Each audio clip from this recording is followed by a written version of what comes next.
views expressed on this program are those of the hosts, guests, and callers, and are not necessarily those of this station, its management, or other advertisers.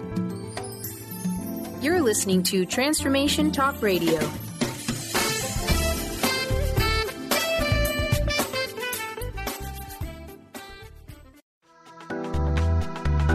This show's audio was via a Skype call.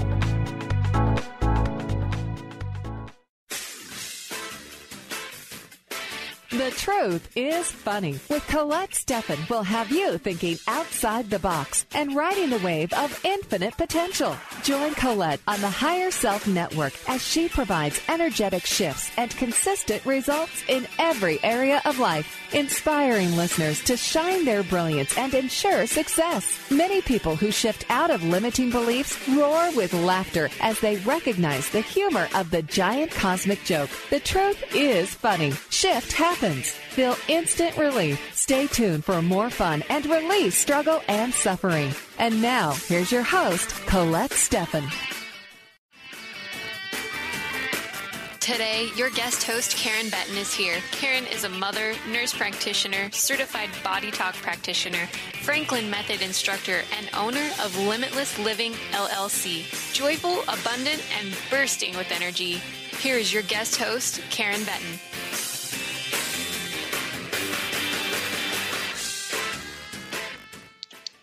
Hello, this is Karen Betten, and welcome to The Truth is Funny on Transformation Talk Radio. I'm so honored to be a regular guest host for Colette Stefan on her powerful show every third Wednesday of the month. Stay tuned for the next hour as we explore cutting-edge information and experiences to assist you in solving life's most challenging problems.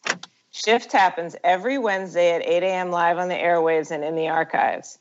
Podcasts are available for every show at thetruthisfunny.com, transformationtalkradio.com, transformationradio.fm, and for the shows that I host every third Wednesday of the month, you can also find those at karenbetten.com.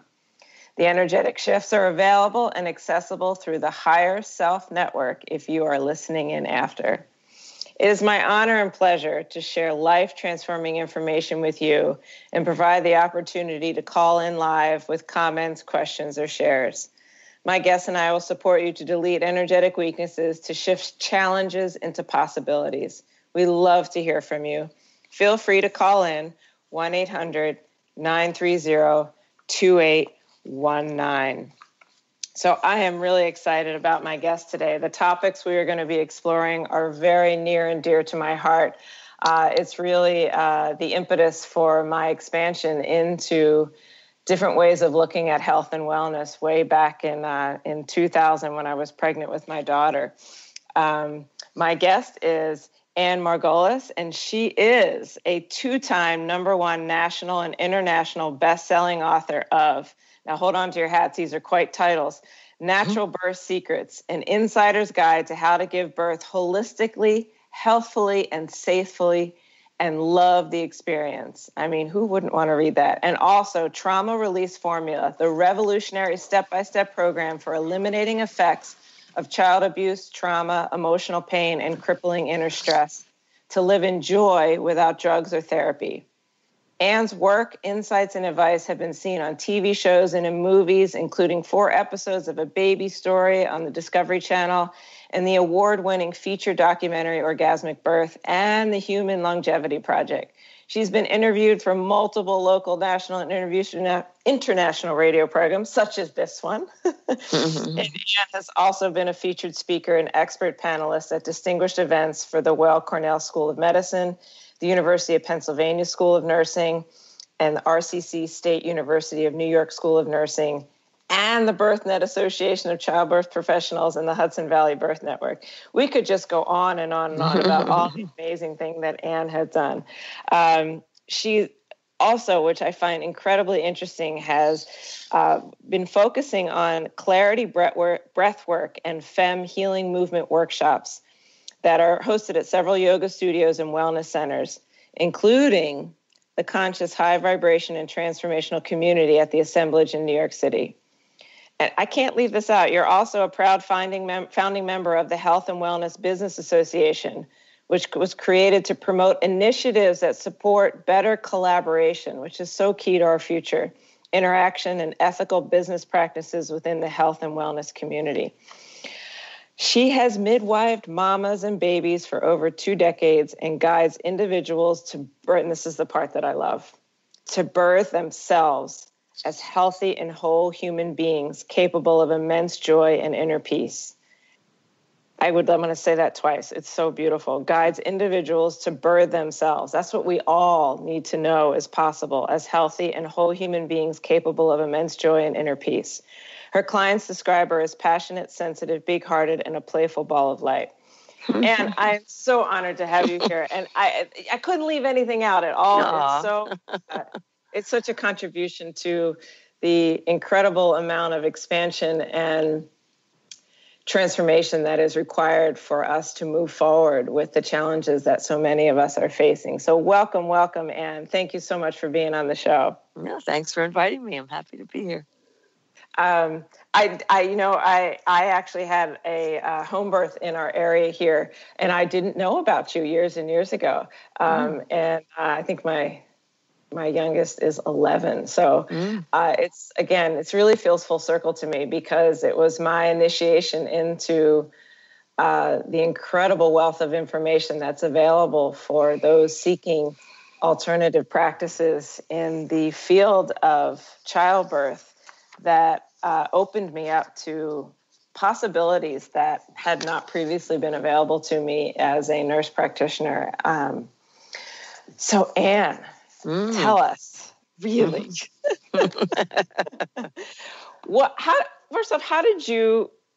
what drove you to become a midwife? Like, how did you desire to be exploring, because even back then it was not a incredibly well-known path for the mainstream world?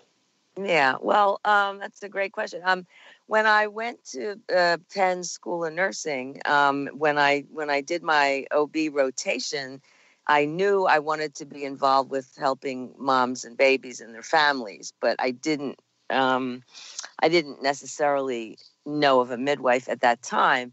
And so when I was working as a nurse, back in those days, it was at 9. I had to, you have to do a year of med surg nursing before you can actually be an obstetric nurse. But then I was an obstetric nurse in a local hospital, which was a pretty typical local hospital for several years. And it was there that I developed fear of birth. It was there that I saw birth as, it was like treated as a crisis, as a potential disaster waiting to happen. It was considered a potential lawsuit. And I was in more operating rooms than delivery rooms. And I had to, as a nurse, rescue a lot of the problems caused by routine interventions that were done to just everybody coming in to have a baby when all was well, when they were healthy. And I was not seeing great outcomes. I'm very sensitive, when I see a baby or a mother damaged by interventions, or worse. I take that to heart. I can't just brush that off. And I felt my hands were tied as a nurse. I was kind of having to rescue problems that were caused, and I didn't have the power, the authority to do anything really about it.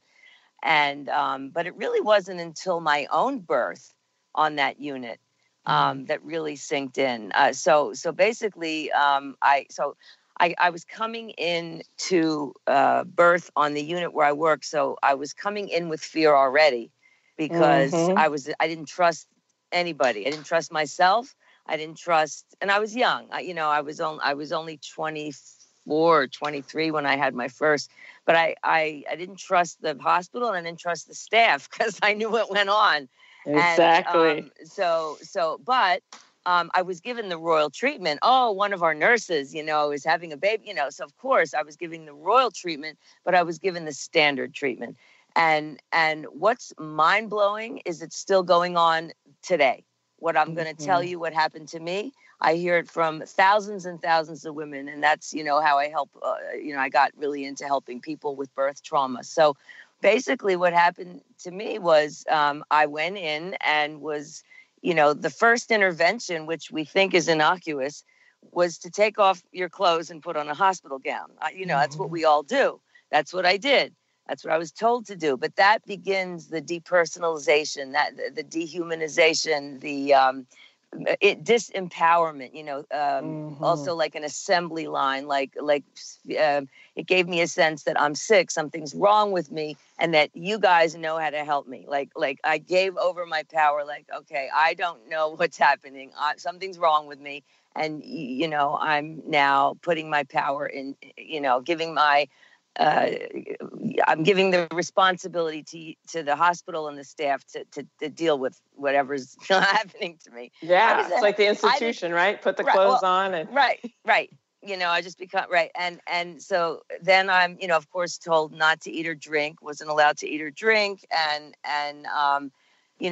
aside from that's totally against all evidence in terms of, women in labor need to eat and drink. It's a very athletic event for the body. All athletes, aside from the medical research that's coming out showing that actually what we've known for thousands of years, that it's important for women to eat and drink in labor. But it's beneficial, like it's necessary. And starving them actually hurts labor, but any athlete, like running the marathon, the 26-mile marathon, no athlete would ever advise doing that without fuel, without oral fuel and hydration. So the muscles don't work well, right? So then I was also told I couldn't move. I had to lie in bed attached to a continuous electronic fetal monitor that was monitoring every contraction and every heartbeat of my baby. And we think that that's what's necessary, but multiple studies have shown that not only has not improved baby outcome at all, it's increased cesarean by 3 to 5 times that of not using continuous electronic monitoring. So it's going against gravity. Women in labor need to be up and need to be moving. And when they're encouraged to move and be upright, that's using not only gravity, but it increases the diameter of the pelvis. And it helps ease labor because women will instinctually know to move in positions that are more comfortable or more helpful and help the baby get into the position and navigate down through the birth canal. So so already I was, then attached to an IV, and I was basically set up to fail. But this is like standard routine intervention. No animal would be able to labor like this.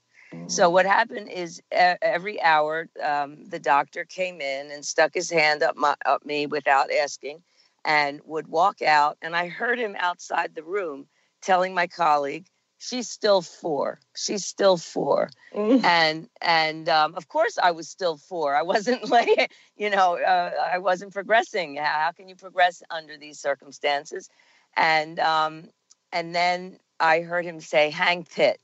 Now, I didn't want Pitt. But I know what Pitt is. It's Pitocin. It's the synthetic hormone that makes everything harder, longer, faster, speeds things up, more intense. And I knew the cascade of interventions, and I didn't, I was afraid of Pitocin. And so when the nurse came in and was putting it in my IV, I told her, I don't want Pitt, her response was very well-meaning. But she said, honey, you don't want a cesarean, do you? So, of course, now I'm vulnerable. Of course, that was my biggest fear. I'm an athlete. I'm a dancer. I was afraid of the major abdominal surgery. I have seen women die. I have seen babies die. And I was scared of that. And but she kind of, feared me into it. And it wasn't her intention to do that, but that statement feared me into it.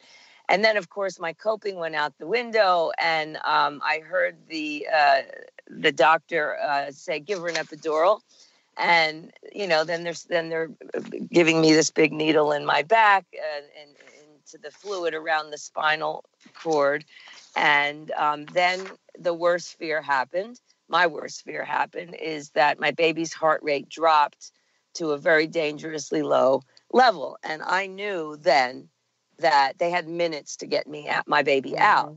And I became an emergency cesarean stat section. Everybody was, I saw everybody's panic in their eyes. And I was whisked off to the operating room where I had worked as a nurse a number of times. So I knew what we were doing. And then I'm in the operating room alone, waiting for the assistant surgeon. And I was looking at the clock, 5 minutes, 10 minutes. And then, then it was 15, a half an hour. And at that point, and then it became 45 minutes and then an hour. And I had moved in my brain and in my body from my baby's going to be, severely impaired to she's going to be dead. I mean, she's dead. There's not a, it was the worst hour of my life up until that point. And at some miracle, the meds took over my body, and I started pushing. So I must have gone to fully open, and I started pushing, and I called out for help. The assistant surgeon had still not come. So here I was in a hospital setting where you think it's supposed to be safe, and it's an hour that they had not gotten my baby out when they had minutes. So I was pushing, and the doctor, I heard him like he was panicking. He was screaming out, "Get me a vacuum." He cut a big episiotomy and vacuumed, like put a suction cup on my baby's head and pulled her out. And I couldn't look at her because I was afraid I couldn't look at my baby who was dead. And the doctor said, "Look at your baby. She's fine. She's fine." And I was not fine. Right. So number one, that was a false diagnosis of fetal distress when there was no fetal distress. Yeah.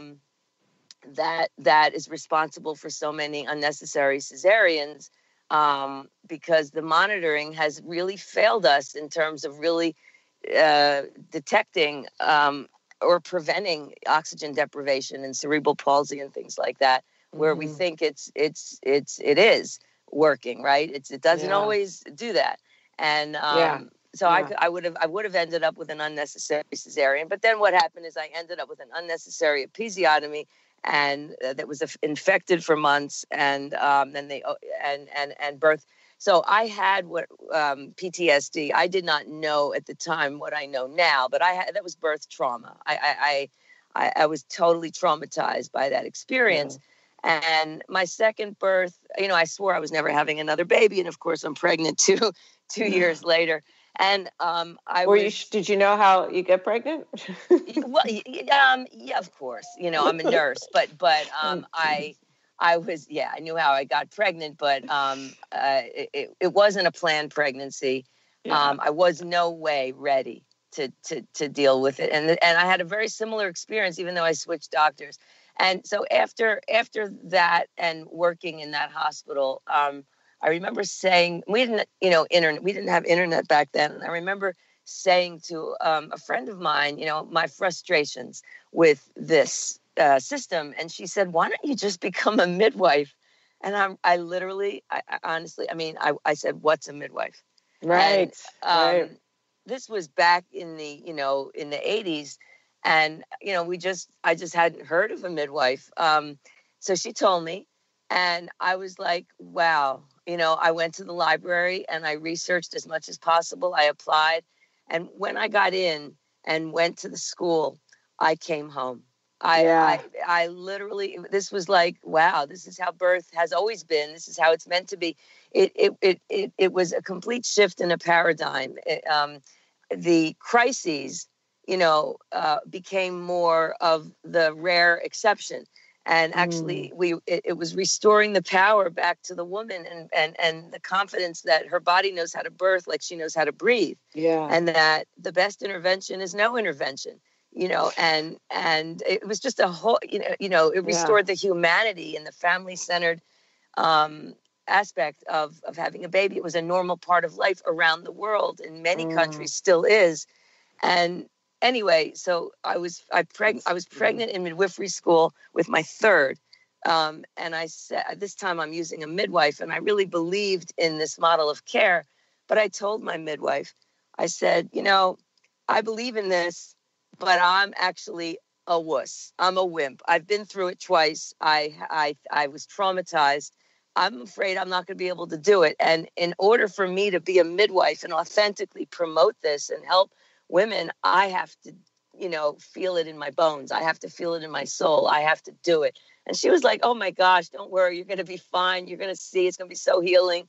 And she was so right. I had the most beautiful healing birth, two, actually. I have 4, so 2 in that way. And it not only convinced me that if I could do this, anyone can do it. If I could heal from my birth trauma, anyone can do it. But that I could really authentically stand by any woman and help her give birth in her power, in her confidence, and love the experience. Yes, it's challenging. It's the most challenging, healthy experience a person can have, but they find their strength and it works. And the more I do, the more I'm humbled, the more I'm in awe about this wisdom, the brilliance in this process, and how we've totally, mucked it up by interfering in it. It's it's like this idea that the intellect has power over the inner wisdom. And I so resonate with what you're speaking of how there's this inner intelligence, and it is so much more profound than anything our intellect can wrap our head around, and tapping into that inner intelligence. And I also so resonate with what you're speaking of, because when I met my home birth midwife, her name was Miriam Schwarzschild. I had 2. Yes, she's amazing. Yeah, I know. Yeah. I had my first one in the hospital as well. And like you, was on staff at Columbia Presbyterian. And, again, same thing, took a really long time. And everything turned out fine. She developed a fever. She was whisked off to the ICU, which, of course, then had me face to face with another nurse of, no, I'm going to nurse this baby, and this whole experience. But when I met my midwife, I speak of that when I give talks as one of the second most poignant moments in my life of recognizing the power of energy. And this woman believed in my body, what became clear to me, more than I did. Right. And I had a clear distinction of how my whole body relaxed just in her presence because of her belief in it. And Absolutely. I literally sat there and looked in her eyes, and I was like, you actually believe my body is capable of doing this. And she looked at me and she's like, yeah, because it is. And I mean, I still get chills of that, because some of us, and not everyone, right? Some people this is not their cup of tea, but we are wired that we feel these things deeply, and that energetic support, that knowingness of the intelligence that lies within the framework of our own body mind is ready to be respected and honored in a way that cannot be laid out rationally, right? Except someone like you who so eloquently speaks about that. And when we come back, I want to talk a little bit about, because you're so knowledgeable about some of the statistics about maternal and newborn outcomes and developed countries being superior, and continue to explore this. And anyone out there who's had similar experiences that wants to call in, please do. The number is 1-800-930-2819. Otherwise, this will just be available to all of us to explore and open to what's possible for many of us that have felt that our internal wisdom is ready to take the lead when it comes to our own lives and to childbirth and to resolution of the traumas in our lives. So we will be right back after this break and to make some more shift happen.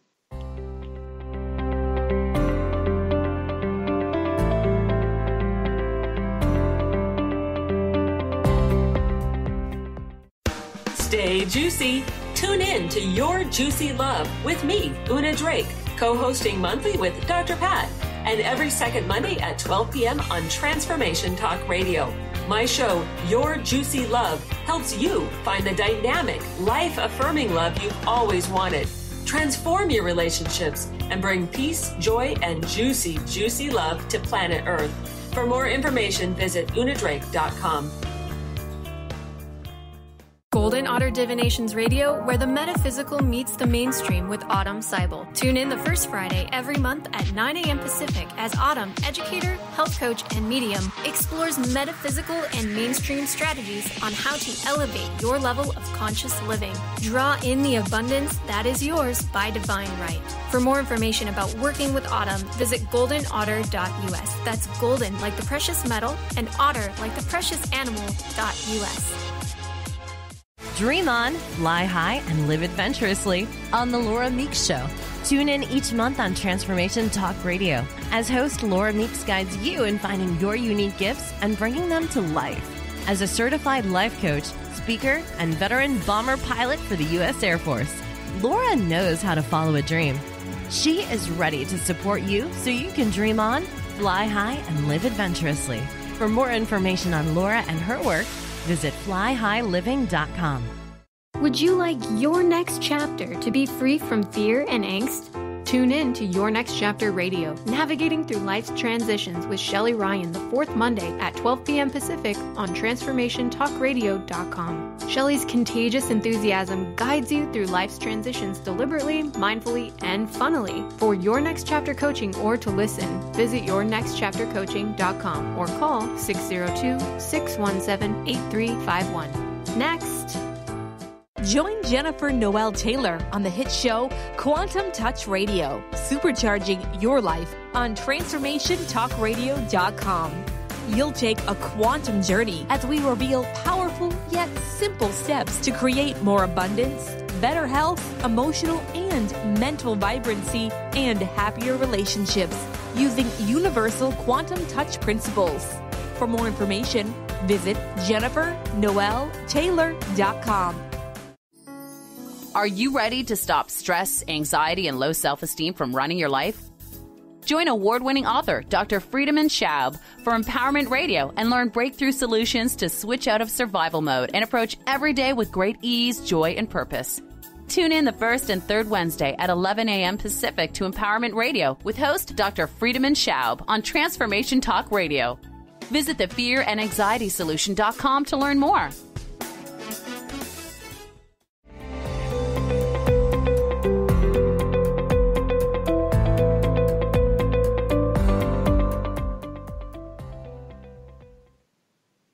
We are back on The Truth is Funny. I am Karen Betten, and I am filling in for Colette today as the monthly guest host.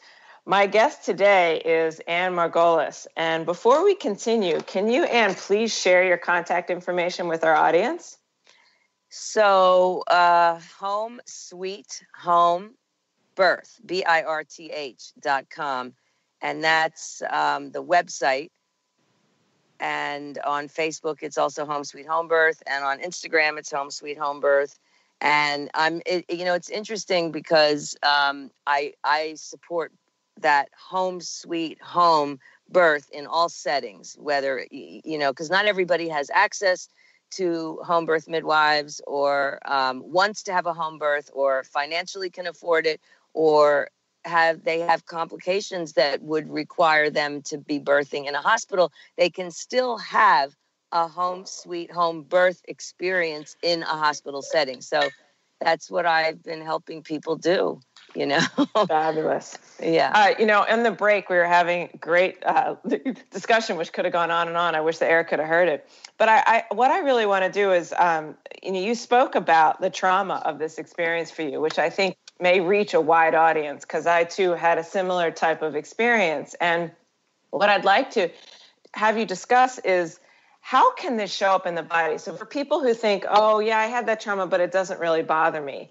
How can these traumatic experiences show up in the body mind? Would you know it right away? Could it show up later on? Well, I had the classic symptoms of post-traumatic stress disorder, which only now, there's studies in psychology and trauma and neurology and we started studying trauma really after the Vietnam War when the soldiers were coming back with the symptoms. But you can have those same symptoms after any sort of horrific experience, intense, extreme, where life and death is in the balance there. And it could be after a severe accident. It could be after a loss. It could be from abuse. There's, rape. It could be from so many, any kind of stress, right? It's not just, war is huge, but there's so many other times where, and there's the World Health Organization takes birth trauma so seriously, and they equate it with the same effects as rape, because it's Improving Birth is a grassroots organization who coined the term obstetric violence that is happening in labor and delivery units, especially in our country, at such a huge rate. 1/3 of the population describes their birth experience as traumatic, and it's not necessarily what related to the actual complication. What it's more related to is things done without the person's consent. It's also, involving the most of our intimate sexual areas, right? Yes. And very private. It's and if, especially if the woman, and also babies feel the effects of trauma, but if a woman is feared into things, if she's not treated with respect, or especially if they're not treated with regard to the huge psychological impact of birth on both mother and baby. So the symptoms of PTSD, are many, and I couldn't, I was getting nightmares, flashbacks, recurrent memories, recurrent thoughts of the birth that would be very disturbing. I couldn't talk about it. Any trigger that would remind me about the birth would get me into this huge panic attack. Now, I didn't, I had anxiety. I couldn't sleep. I was hypervigilant with my daughter. I was afraid something was going to happen to her. I had all those symptoms. But it can also show up because the body never lies. So because human beings are cultured in this culture, especially to repress and suppress any uncomfortable feeling, or numb out or drug it, and bury in busyness and denial. So then it's going to show up in the body with back pain, chronic migraines, irritable bowel syndrome, in heartburn, high blood pressure, and even cancer. And all kinds of chronic inflammatory and autoimmune diseases. So one of the places on the break that I thought was that the simple, which is often overlooked, is anxiety.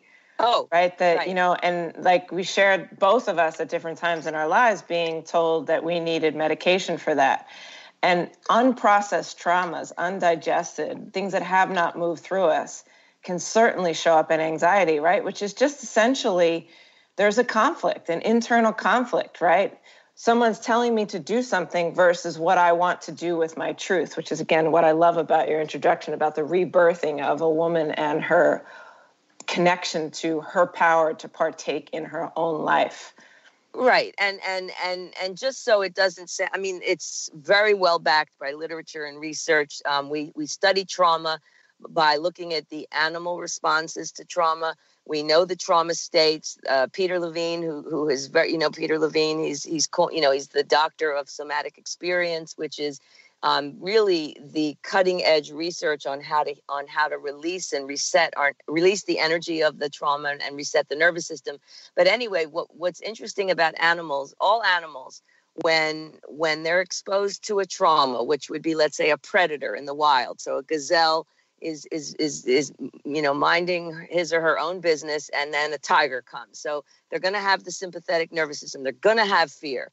But it's a wired protective response, because they're given that huge amount of energy and all sorts of biological changes within their body, so that they either fight the tiger, which a gazelle will lose, run for its life, or they freeze and play dead. So and if they make it to safety, all animals will shake it off, and they just shake. And they reset their nervous system, and they resume being in the calm, sort of alert, parasympathetic nervous system.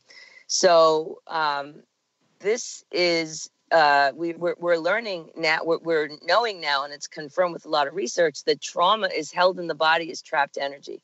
Mm-hmm. And, and that's why I love the breath work and the work that I do is it helps. It totally saved my life, but I've seen it countless times in rooms of huge amounts of work, people in workshops or in private, how, it just resets the nervous system and releases the energy. Like, you don't even have to know about it, think about it, because you're in a semi-conscious state and your body just resets. It's like turning off and on the computer. It's amazing how effective it is. Yeah, which then allows you to partake in life, right? Like, really experience the true potential for back. Joy and your potential for you to actually partake in creating that joy where no one else can give you what you don't give yourself, right? Like, it's such a powerful, often unrecognized aspect of life. We're so many of us are focused on the external world as being the source of our joy, and it's an internal thing. It's an inside job. Totally. Don't give that power to anybody. Oh yeah. And hospitals, all they really care about is, get them in, get them out. And is mother and baby breathing, just basic physical health. And they're just missing the boat. They're just, many. Well, let's throw that in there. So can you give us, so how is our country doing in terms of maternal and newborn outcome stats? Unfortunately, horrid. It's that's why I do what I do. I've gone global with, social media, trying to do my part because our country, despite being the most affluent and very highly advanced, interventive, technological culture, our country spends the most money on obstetric care than any other developed country. We rank the worst in terms of maternal morbidity and mortality, meaning we are losing more moms in the process of childbirth than any other developed country in the world. In fact, our maternal mortality rates are increasing while the other countries are decreasing, and that includes countries that are less affluent. That is so astounding because if you listen to media, right? That's no one's speaking of that. Well, why isn't that on NBC or ABC? Whoa, my goodness, it's been covered. It's just, look, there's they choose, his story is his story, right? They decide what they want to cover. But if you Google, United States maternal mortality rates, it will come up there. The same thing with newborn, babies dying and having devastating consequences from the birth experience. Our rates are the worst as compared to other developed countries. Yeah. And we look at countries around the world, who's doing the best, right? So Marsden Wagner, who was a high-risk obstetrician, which is called a perinatologist, and he was the former maternal child department World Health Organization director of that department. And he's written many scholarly well-researched articles, been on many documentaries, he's written many books, and he is very outspoken. On midwives. He loves midwives, and people ask him why. He says, because I look at the research, I look at the stats. If you look at countries around the world that have the best outcomes, it's the countries like Scandinavia, Norway, Sweden, Holland, the UK, Japan. The countries where, what do they have in common? That the low-risk healthy population, which constitutes the vast majority, see midwives. And that's the midwives are their specialty, actually. They have extensive schooling and training. In New York, it's a master's degree training on normal, right? On helping the normal woman through her teenage to menopause years, normal childbearing. And of course, screening for complications and preventing problems. And of course, we learn how to intervene when necessary. But that's the profession that has proven around the world to get the best outcome. But it's not just that alone. They must work in team with obstetricians. In those countries, obstetricians are for the high risk population, are there for their training. They're surgeons. They're thank God. Their expertise is medical and surgical interventions and diagnosing and treating things medically and surgically for people that need that, right? So when you have the OB and the midwife working together as a team, you are best serving the entire population of people having babies. What's happening in the United States is that high risk sort of interventive obstetric care is given to pretty much routinely to everybody, unless they are making a decision to have a different kind of care. Yeah. That's routine, and then we're getting the poor outcomes because then intervention, it becomes harmful. All medical doctors in training have to take the Hippocrates Oath, which is first do no harm, and intervention then becomes harmful when all is well. And it's interesting because I was in a conference. Have you heard of Dr. Michel Audin? He's a very famous French obstetrician who's very supportive of midwifery and undisturbed birth. And he now does home births in England. But I heard him speak at a conference, and this was brilliant. He said, "What is the best intervention that an attendant?" He was speaking to 500 midwives, but let's say an attendant, midwife, or obstetrician should do at a birth. What is the best intervention? Well, what would you think he would say? The best intervention. See, I'm going to say being present, following the woman's path. Yeah. Okay. Well, similar. But he was even more, with tongue in cheek, he said to knit. KNIT, which everybody was laughing, but it's brilliant because a lot of midwives knit, but with a woman in labor, midwife means to be with woman. But why knit? Because number one, kind of what you said before, when it was the calmness and it was the belief that your midwife had energetically.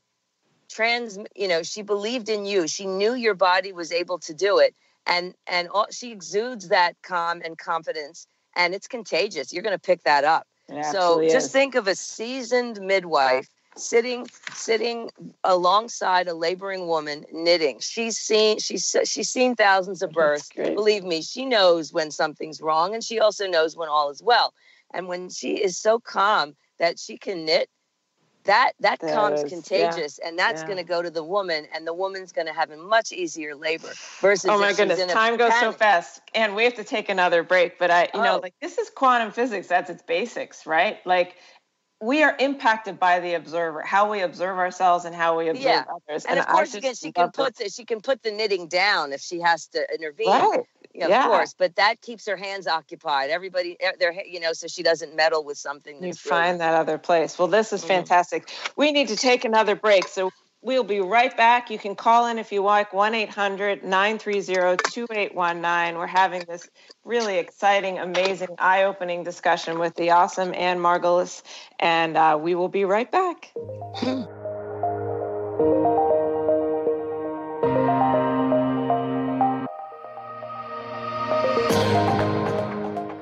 Did you know that all of the shows on the Transformation Radio Network are available as podcasts to stream or download? Really? Check us out. Go to transformationradio.fm. We have business shows, spiritual shows, energy healing shows, and pretty much everything in between. Something for everyone, guaranteed to inspire, educate, and transform. We are transforming the world, one listener at a time. This is Debbie Pokornik with a break-free parenting tip. Parenting will always be a bit of a mystery. Who knows why some parenting ideas work and others do not? Or why some kids seem to succeed despite family setbacks, while others have so much given to them and yet fail to thrive. The one thing we do know is that once you have a child, you'll never be quite the same again. Awe-inspiring emotions like overwhelming love, extreme guilt, intense frustration, and incredible joy make this job second to none. Breaking free of parenting pressures means recognizing the pieces that make us unique, the pieces that we carry with us from the past, and the pieces that are influenced by the society we live in. When we can pick and choose which pieces we want to keep around and change the others to align with our inner wisdom, we will feel more self-assured in our role as a parent. For information and to work with Debbie, visit empoweringnrg.com. Are you done being afraid to jump into the life that's waiting for you? Are you ready for a real shift? I invite you to tune in every Tuesday with me, Tracy L., on the Tracy L. Clark Show, where we will teach you how to live your extraordinary life. At 8 a.m. Pacific on Transformation Talk Radio, where I will provide the tools and the steps needed to help you transcend perceived limitations and move forward with an extraordinary life. For more information, visit me at tracylclark.com. Introducing the Lucid Planet, a digital gathering place featuring cutting-edge, high-vibrational content that will empower and inspire you to become the greatest version of yourself. Visit the Lucid Planet today to stimulate your mind, body, and soul as you connect with a global community of like-minded people. The Lucid Planet is edited by renowned psychologist and author Dr. Kelly Neff, who is here to help you cope with anxiety, connect to your higher purpose, uncover your true passions, and live your dreams. Dr. Kelly's fresh, compassionate perspective emphasizes growth, transformation, healing, and thriving. Even in the face of adversity, say goodbye to bad news and low vibrational media for good and become part of the larger collective of people working together to navigate the global shift of consciousness and transform the world from within. Join the planet, the Lucid Planet. Visit thelucidplanet.com. Welcome home.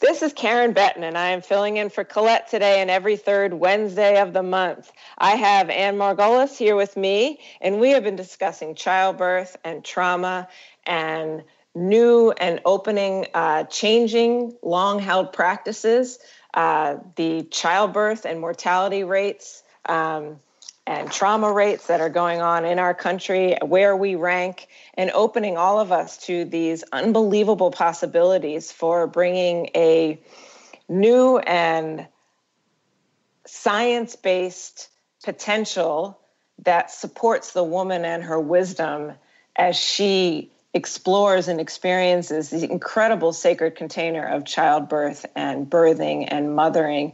But this also can be applied to any experience in life as well. We are always birthing something, right? Whether it's a child or an idea or a relationship absolutely. or a career. Ourselves.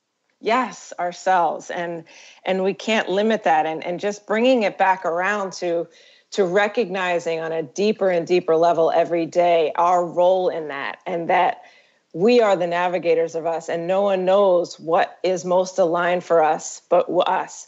We can explore things like you and I are doing and open up people's minds, but they're the ones, right?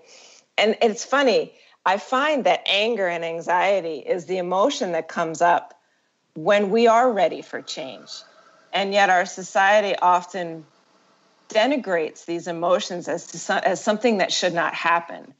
Whereas there are indications that we are ready for change. We are ready to become more truly ourselves. We are coming in conflict with some idea that no longer holds true for us, and we're ready to shave the hold that it has on us to live a more freer life, which ultimately leads to joy. And I sense that that's really what you're speaking of, in this incredible container of childbirth, is bringing the woman back into the role of being the center of intelligence, the center of wisdom, and guided by other women that are deeply aware of the power of that. And taking back the birth, her birth. So when I said, to connect with the billions of women before her that have given birth, that since the course of history, the 300,000 women that are giving birth. Yeah, and the 300,000 women that are giving birth as she's giving birth, and that 4 million people a year give birth in this country, and to think that 1/3 of them are describing their rebirth as traumatic, that's huge. Right. That's why I hear from so many women, and in the FEM, as in part of the work that I do, with helping women heal is getting out of their left brain and getting into the rest of who they are and actually loving, just like, you know, there's sun and rain, there's joy and pain, there's the perfect weather day, there's big, huge storms. So we have, you know, to be fully alive, we need to embrace who we are. And we do feel grief sometimes. We do feel sad. We do feel anger. We do feel confident. We can feel sensual. We can feel animal. We can feel primal. We can feel angry, you know, and we can feel joy. We can feel such joy. And when people get out of their logical brain and get into the rest of their body in a space where they're encouraged to express themselves, I love watching how they can easily tap into it. You know, they can, some women, you know, I tell people, you know, women and men, you know, I've done workshops, like if you're feeling uncomfortable and out of your comfort zone, it's exactly, then we're going in the right direction. Yes. Oh, I so agree with that. It's so true. Yes. And for everyone out there, right? Discomfort is, you're going there, you're moving, you're changing. And you are becoming more truly you. Yeah. Truth. Be unapologetically yourself and embrace your inner bitch. Embrace the you know, it's appropriate to be angry, not, you know, at certain things, not to beat people up, but there's ways to move that anger through your body and then turn it on, or you know, and I have all that's part of the workshop. Yeah. Well, I'm going to totally bring you back another time, and I want to go into that. I would love to hear all of your incredible knowledge about transforming this trauma that, you know, unknowingly is housed in our body from the various experiences. And we spoke briefly, but, you know, even when you're faced with what seems hopeless, you know, whether you have something like a placenta previa or you have, you know, these diagnoses and these labels that say the desired childbirth that you are looking for is impossible, explore with people that are available, that believe in the incredible wisdom, because these things can move and change, and it can actually be joyful along the way when we open to what they're offering us, as opposed to that sort of that mindset, which is very left brain oriented, right? That says this is wrong, right? That whatever it's patriarchal. It's very patriarchal. Yeah. Which again, keep in mind, right? We all have feminine and masculine in us, right? Absolutely. But to use both aspects of it. But being aware that the feminine is, I mean, I love that feminine is rising, right? Like we're becoming, honor our divine feminine, honor that that part of us, because we are not, you know, women, we have an emotional body. You know, and as a yoga teacher, I mean, I teach this too, but I bring it into midwifery, or how I help people with trauma, is we're just not a brain. We're not our thoughts. We're not our emotions. We're an entire being, mind, body, heart, and spirit. We have a family. We you know, like we're not just a uterus, you know. And then another thing I wanted to say is that sometimes, yes, you know, sometimes, because people ask me this question, sometimes a placenta previa, or sometimes there is a complication, there is a devastating outcome, or there is a birth that does not go as you planned, right? And there's no failure in birth, so that's another thing that I try to help women do, is to see when things happen that are what we label as bad. Is there a gift in it? You know, is there a silver lining? Is there, you know, maybe this is something, you know, because I think everything comes to us from the universe, from spirit, whatever your, you know, belief system is, for our benefit. You know, maybe there's a lesson here. Maybe this is something where I need, you know, and I have seen, you know, and you know, with my own, I had a daughter who was terminally ill.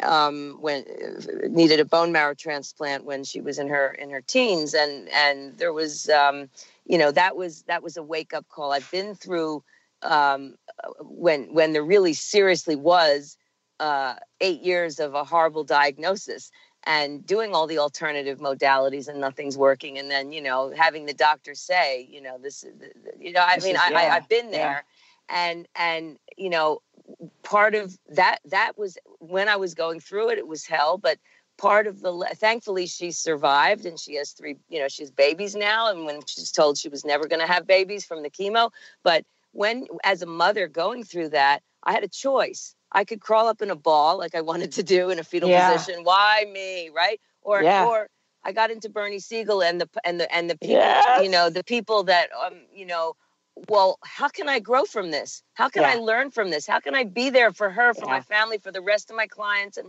and myself, and how can I use this to transform, right? So that's how I got into that. I'm not just speaking, someone, you had a miscarriage, your baby died, be in your joy. No, it's appropriate to have grief and anger, but for however long is right for you, right? Right. Like, there's no time limit. Yeah. And now my daughter, so now I have become, people come to me for help when their child is diagnosed with something like cancer and needs chemotherapy. Like my daughter now helps, other people. You can take what you've gone through and use it to help others. Use it to grow and transform Oh my goodness. yourself. And the time, we're coming to the end, Anne. I love this. This is so fantastic. So you can reach Anne at www.homesweethomebirth. You can reach me at www.karenbetten.com. Colette will be back next week with the amazing weekly radio show that she has. She has a couple events, if you want to check them out online, that she has coming up as she's teaching at some different fairs and presenting, and she's got all of her modern day Dragon Slayer courses out, and please check out all of the possibilities that are out there. And thank you so much for being a part of this show and taking your time to share your incredible knowledge, your experiences, your willingness to go into the potential of humanity. I am in awe of you and your knowledge and all the amazing things you're doing to change the world. And may we all be open to what's possible for each of us. So thank you, Carter, and the callers and that are out there and the community that is listening. Colette will be back next week at 8 a.m. Bye for now. You've been listening to The Truth is Funny with Colette Stefan. Tune in to The Truth is Funny with Colette Stefan each Wednesday at 8 a.m. Pacific, 11 a.m. Eastern on TransformationTalkRadio.com. Join Colette on the Higher Self Network as she provides energetic shifts and consistent results in every area of life, inspiring listeners to shine their brilliance and ensure success while roaring with laughter as they recognize the humor of the giant cosmic joke. The Truth is Funny. Visit thetruthisfunny.com for more information. That's thetruthisfunny.com.